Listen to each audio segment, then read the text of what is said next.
Sydney, thank you for joining us here. We're at the Mobile Innovation Week, and you've just finished on your panel. Why don't you tell everybody what you do? And you're at Queen's University. I am at Queen's, and at Queen's I teach courses in media and marketing, and we talk quite a bit about social and mobile marketing. So what was the panel that you just participated on? It was a little bit of a departure from that, wasn't it? Corporate activity. You know, it was and it wasn't. We were talking about mobile enterprise solutions and the mobile enterprise ecosystem. And one of the things that came up was the need to meet the demands of the workers when they bring their smartphones to the workplace. The most connected workers are, of course, my students. It's true. They definitely are. I mean, but this is a departure for enterprise, right? Which was at one point they basically handed you whatever it was that you were supposed to use, and that's what you were supposed to use. So whatever computer it was, left over or new, they handed it to you, you use that. And then they handed you a phone, you use that. But that's obviously changing today. It's changing really quickly, and we have different security issues in a corporate environment where everybody is bringing in their personal mobile devices and wanting to or needing to connect to the enterprise structure so they can have their apps and their data and be productive. So it's a whole new set of security issues, and from a worker's perspective, you know, it's difficult to be productive if you cannot have access to your information. Or yeah, you see a lot of people carrying multiple devices, right? The work device and then the play device, and ultimately that's not productive either. But we're going to take a step back. Is there a perception now? Is there the thought changing of how long the workday is as a result of these devices? Does that crop up a lot?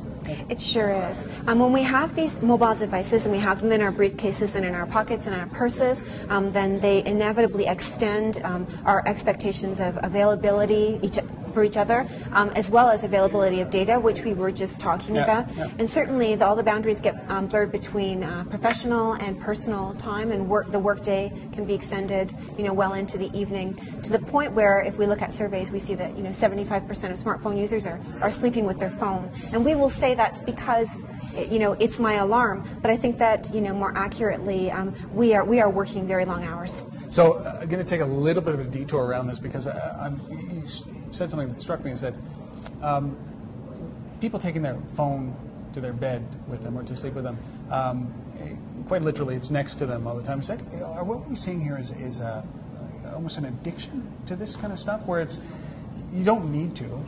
People survive overnight without these things, but is that, I have people that I've worked with that they say they answer emails at 4 or 5 in the morning because they hear it going off, or they'll be lying in their bed and they'll see that little BlackBerry red light blinking and they can't stop themselves. Is that? Well, you know, I think that for me, what you're getting at is really that that mobile habits run deep, and there's comfort very much in connectivity, and certainly, you know, it's very important to be able to unplug at times, but at the same time, this is why in terms of enterprise, we see that 50% of office workers will suggest that yes, I do connect my social networks on my mobile phone in the office despite bans, because it's a certain level of comfort. Just having that, you know, accessibility to people and to information at all times. And surely this is a cultural trend and has everything to do with the proliferation of smartphones.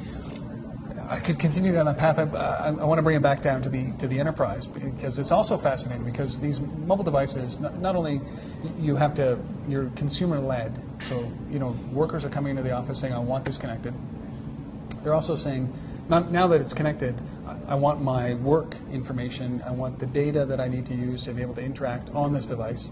And then that leads to kind of a changing of the enterprise and the way they work inside of the company, doesn't it? How transformational is that?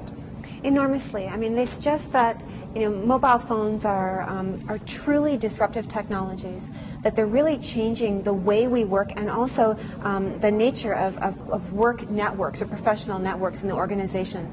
So it's an opportunity, it's a disruptive opportunity, really, for new collaborations and innovations, to have greater transparency. So it's certainly about productivity, but when people can get their information on the go, it's more agile. It lends a certain amount of transparency to the whole organization, because you can simply you have access and availability of more information at your fingertips. So what does that mean for an organization? It's not about working longer hours and being on call, so to speak, with everybody who has a smartphone. Does productivity increase as a result of this, or in the same amount of hours, or are we really working much longer than we were? Well, from a C-suite perspective, mobile enterprise, the first order of the day is productivity, right? So that it will increase the ability for people to get the job done, on demand and on their own time. But there's many other impacts that you can have, which will make your corporation more productive. And one of them is that mobile is simply more green. So there's lots of paper-based, operations that if you mobilize them and automate them, it's more sustainable. And so it's almost evolutionary, right? It's not revolutionary to do that. It's evolutionary. So instead of having this piece of paper where I have to sign it, I can just actually, fix a digital signature or hit an OK button on a mobile device. So exactly. It's taking this existing processes and putting them into a mobile sphere, right? Exactly, and that may be, you may find that you're having more accurate reporting, and all your business processes are becoming, improved just by, this particular kind of green initiative. But at the level of the employees, then what they're finding is they have the ability to do their job the way they want to do it on their own terms, and it improves employee morale. Do you think that long term that it impacts, from the employee perspective, and the employer, it impacts that whole 9 to 5 paradigm, which really doesn't make any sense. Everybody has to work from 9 to 5. People work better at different hours of the day, and we're not all the same human. So do you think that this actually really does change the way that the day is laid out for us? Definitely. A lot of the conversations we've been having at this particular meeting have been about the impact not just of mobile, but about location-based mobile solutions. And so we see a lot of work shifting trend happening in Canada, and it's an important trend because it means that we can be more nomadic because we can take our information and our connectivity. We can take the office with us. So we have the emergence of cafe culture as basically a hybrid space where it's half about leisure and it's very much about extending the corporate space outside the office. Yeah, I know that I spent 3, 4, 5 hours a day at a coffee shop, and I get much more work done there than I ever did inside of an office. And what it takes though is a leap of faith, I think, inside of the company, inside of the C-level, to be able to say, this is part of the new culture. Especially with your students coming through, they're used to a completely different world than what's out there in the corporate side, and somehow they have to meet.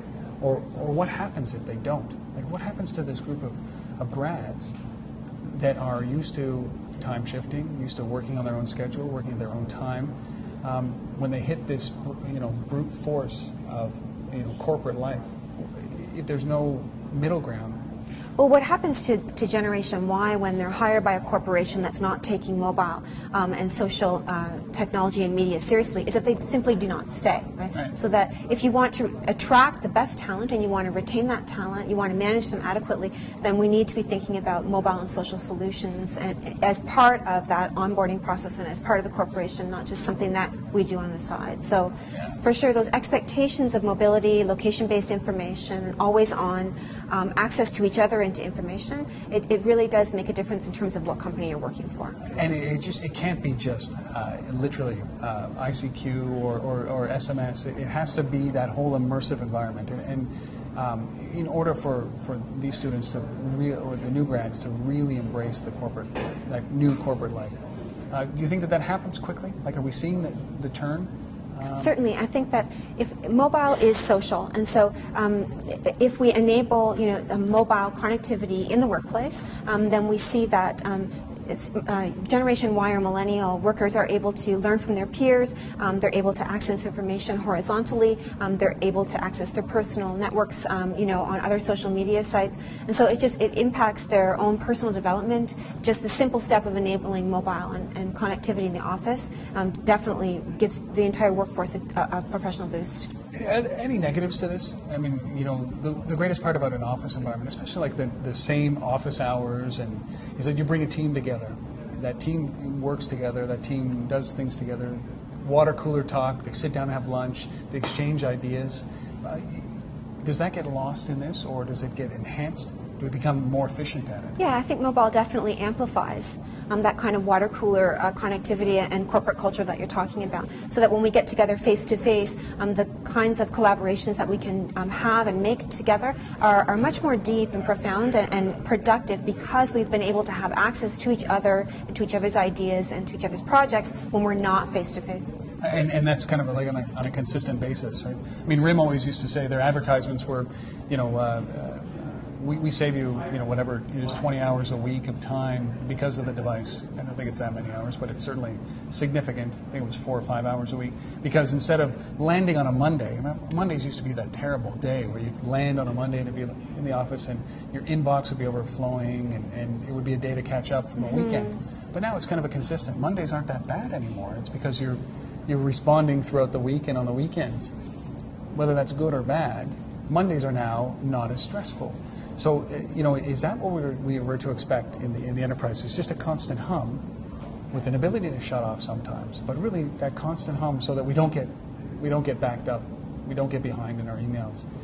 Is that the new normal when it comes to corporate? Well said. I think that kind of ambient connectivity or continuous access to the workspace definitely makes Mondays a lot less painful. But at the same time, we see new initiatives coming in corporate culture where they're encouraging employees to think deeply about work-life balance in the age of distributed productivity, because certainly is an issue that at times we need to be able to plug in, and at other times we need to be able to unplug.